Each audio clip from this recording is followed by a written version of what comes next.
प्रायद्वीपीय भारत।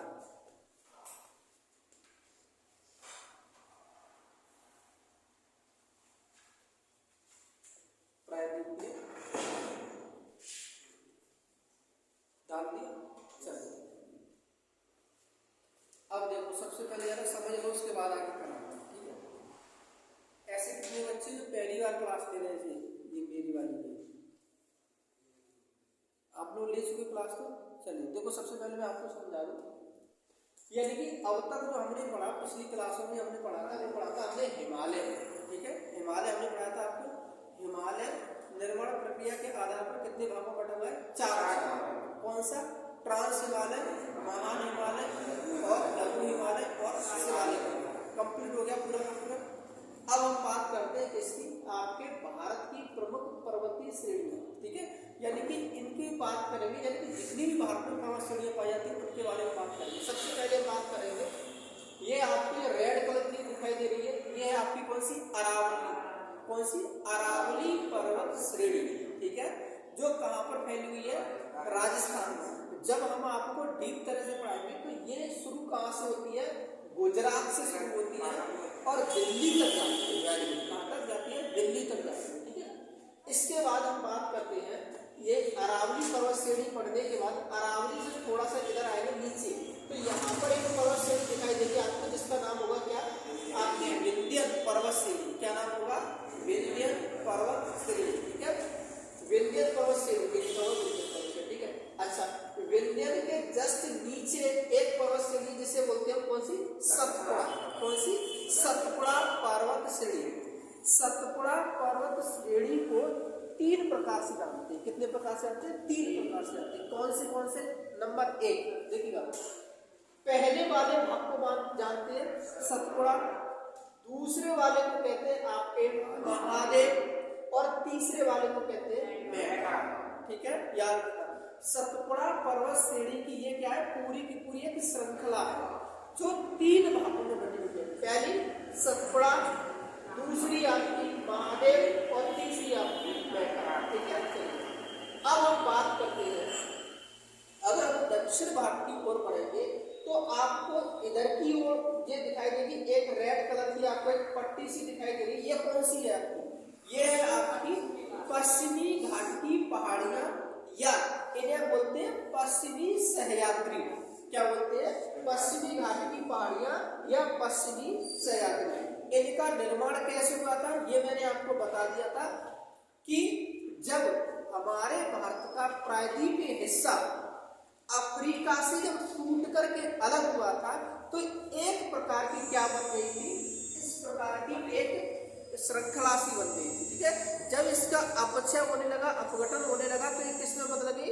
पर्वत में बदल गई। ठीक है, अच्छा, तो सेम इसी प्रकार से, यानी कि ये क्या कहलाती है? आपकी पश्चिमी सह्याद्री। ठीक है, अच्छा, अब हम बात करते हैं इधर की ओर 1 2 3, ये जो पर्वत श्रेणियां हैं ये किधर की ओर है? ये पूर्व की दिशा में। तो इन्हें क्या बोलते हैं? पूर्वी घाट की पहाड़ी। इन्हें क्या बोलते हैं? पूर्वी घाट की पहाड़ी। ठीक है, चलिए अब एक चीज याद रखना, आप सभी जरा ध्यान से, गर्ल्स आप बताएंगे मुझे, पश्चिमी घाट की पहाड़ियां और पूर्वी घाट की पहाड़ियों में आपको कुछ अंतर दिखाई दे रहा है? पश्चिमी घाट की पहाड़ियां और पूर्वी घाट की पहाड़ियों में कुछ अंतर आपको दिखाई दे रहा है? देखो, हाँ दिखाई दे रहा है। क्या दिखाई दे रहा है? क्योंकि पश्चिमी घाट की जो पहाड़ियां हैं वो एकदम समांतर है, सतत क्रम में लगातार है, जबकि पूर्वी घाट की पहाड़ियां जो है वो कटी फटी है। कैसे? देखो 1 2 3, ये कटी फटी है। ठीक है, तो ये अंतर है। तो कहने का मतलब ये है, पश्चिमी घाट की ओर पाई जाने वाली पहाड़ियां एक सतत क्रम में है। इसमें सतत क्रम में, जबकि पूर्वी घाट की ओर पाई जाने वाली पहाड़ियां कटी फटी है। कैसी है? कटी फटी है। ठीक है, चलिए अब हम बात करें कि पश्चिमी घाट और पूर्वी घाट, इन दोनों की जो पर्वत श्रेणियां हैं इन्हें कौन सी पर्वत श्रेणी मिलाती है? तो पश्चिमी घाट और पूर्वी घाट की पहाड़ियों को जो मिलाती है वो कौन सी? आपकी नीलगिरी पर्वत श्रेणी। क्या? नीलगिरी पर्वत श्रेणी। यहाँ से क्वेश्चन ये बनता है, पहला अच्छा क्वेश्चन ये बनता है कि पश्चिमी घाट और पूर्वी घाट की पहाड़ियों को कौन सी पर्वत श्रेणी मिलाती है? नीलगिरी। ठीक है, नीलगिरी। और नीलगिरी पर्वत श्रेणी की सबसे ऊंची चोटी कौन सी है? डोडा बेटा। कौन सी है? डोडा बेटा। चलिए अब हम बात करते हैं आने वाले इसमें। अब देखो, अगर आपसे क्वेश्चन पूछा जाए, आपसे क्वेश्चन ये पूछा जाए कि दक्षिण भारत की सबसे ऊंची चोटी कौन सी है, तो आप बताएंगे दक्षिण भारत की सबसे ऊंची चोटी है आपकी अन्नयमुड़ी। कौन सी है? अन्नयमुड़ी। अन्नयमुड़ी दक्षिण भारत की सबसे ऊंची चोटी है, याद रखना। अच्छा, कौन सी पर्वत श्रेणी पर है? तो याद रखना यह अन्नामलाई पर्वत श्रेणी पर है। कौन सी पर है? अन्नामलाई पर्वत श्रेणी पर है। अब देखो, अब हम बात करते हैं कि अन्नामलाई पर्वत श्रेणी पड़ती कहां पर है? ये पड़ती आपकी कहां पर? केरल में। कहां पर? केरल में। केरल में एक राष्ट्रीय उद्यान है जिसका नाम है एराविकुलम राष्ट्रीय उद्यान। एराविकुलम राष्ट्रीय उद्यान। उस राष्ट्रीय उद्यान में फैली हुई है आपकी अन्नामलाई पर्वत श्रेणी, और अन्नामलाई पर्वत श्रेणी पर ही पाई जाती है दक्षिण भारत की सबसे ऊंची चोटी जिसका नाम है अन्नयमुड़ी।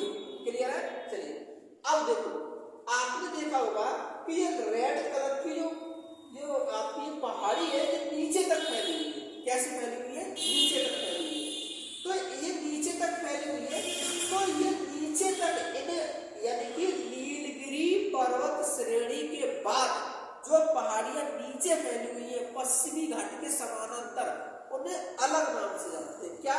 इन्हें बोलते हैं इलायची की पहाड़ियां या कार्डमम की पहाड़ियां। इलायची की पहाड़ियां या कार्डमम की पहाड़ियां। अब देखो, आपको स्पष्ट दिखाई दे रहा होगा कि इलायची की पहाड़ियां दो क्रम में है, एक ऊपर रेड है और एक नीचे रेड है।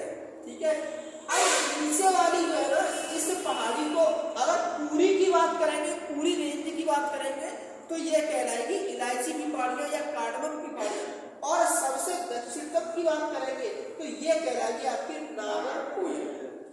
नागरकोयल। तो पहला क्वेश्चन मेरा आपसे ये है कि दक्षिण भारत की सबसे दक्षिणतम पर्वत श्रेणी कौन सी है? नागरकोयल। किसका भाग है? इलायची की पहाड़ियों का भाग। अब इधर ध्यान दे दो, जो नीलगिरी की पर्वत श्रेणी है, नीलगिरी की पर्वत श्रेणी ये 3 राज्यों में फैली हुई है। कौन से राज्यों में? केरल, कर्नाटक और तमिलनाडु। ये 3 राज्यों में फैली हुई है। कौन सी? आपकी नीलगिरी की पर्वत श्रेणी। ठीक है, चलिए तो यहाँ पर आपको अब इन्हीं पर्वत श्रेणियों के बारे में क्या करना है, पूरा का पूरा मैं आपको बताना है। ठीक है, देखिए तो ये पूरा का पूरा आप लोगों को पता होना चाहिए, दिमाग में अपने में इमेज होनी चाहिए कि पूर्वी घाट की पहाड़ियां कहाँ है और पश्चिमी घाट की पहाड़ियां कहाँ पर है, नीलगिरी की पहाड़ियां कहाँ पर है, अरावली की पहाड़ियां कहाँ पर है, और आपका यानी कि विंध्य पहाड़ियां कहाँ पर है।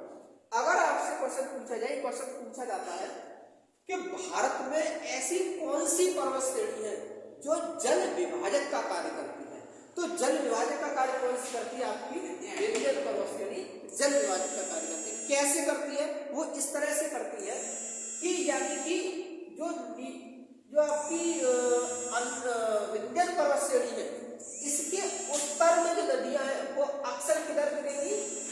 गुजरात और राजस्थान की ओर गिरेंगी, जबकि इसके दक्षिण में जो नदियां हैं वो अपना जल किधर गिराएंगी? वो गिराएंगी आपकी किधर? बंगाल की खाड़ी। किधर गिराएंगी? बंगाल की खाड़ी। तो ये आपका पूरा का पूरा पोर्शन है, इसे आप क्या करेंगे? बना लीजिएगा। अब मैं आपको लिखाना स्टार्ट करूंगा, आप बारी बारी लिख लीजिए। ठीक है।